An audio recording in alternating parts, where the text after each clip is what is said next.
जर्मनीमध्ये वोल्सबर्ग येथे आम्ही असतो। आपल्या महाराष्ट्रीयन लोकांसाठी गणपती आणि गौरी हा मोठा आनंददायी सोहळा असतो। आम्ही पुण्यात असताना पण दरवर्षी अगदी धूमधडाक्यात हे साजरे करत असू।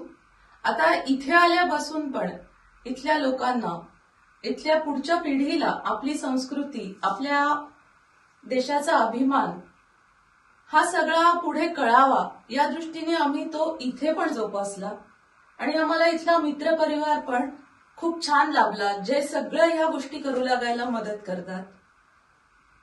तर दरवर्षीप्रमाणे आम्ही यावर्षी काहीतरी वेगळं करू असं डोक्यात होतं। इथे मी आणि पंकज म्हणजे माझे यजमान, आम्ही दोघंच इथे असतो, आमचा मुलगा पुण्यात असतो। तर काय करावं असं ठरत असतानाच युनेस्कोने वर्ल्ड हेरिटेज साइट म्हणून आपल्या छत्रपती शिवाजी महाराजांचे 7 गडकिल्ले रिकॉग्नाइज केले। त्या गोष्टीचा आनंद एवढा झाला की त्या क्षणी ठरवलं या वर्षीची थीम ही महाराजांचा गड किल्ला उभा करायचा। त्या दृष्टीने मी आणि माझ्या यजमानांनी वेगवेगळे महाराजांची वेगळे रूप थोडक्यात दाखवण्याचा इथे प्रयत्न केलाय। तर अशी थीम ठेवली आहे की गडावर महाराजांच्या महालामध्ये गणपती आणि महालक्ष्म्यांचा सोहळा पार पडतोय।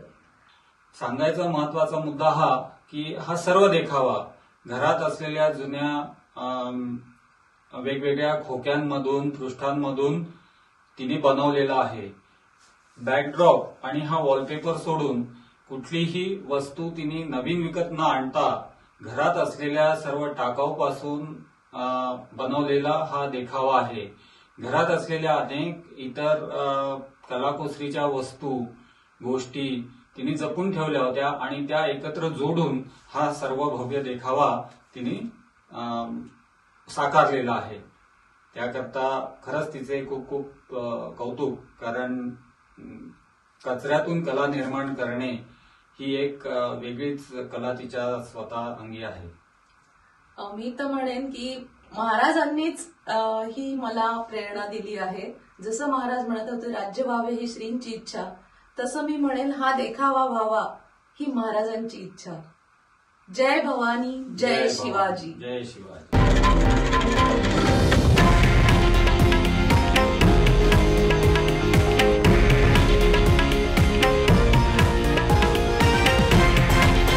हे आहे देशातील नंबर 1 न्यूज नेटवर्क आणि आपण पाहत आहात TV9 मराठी, एकमेव।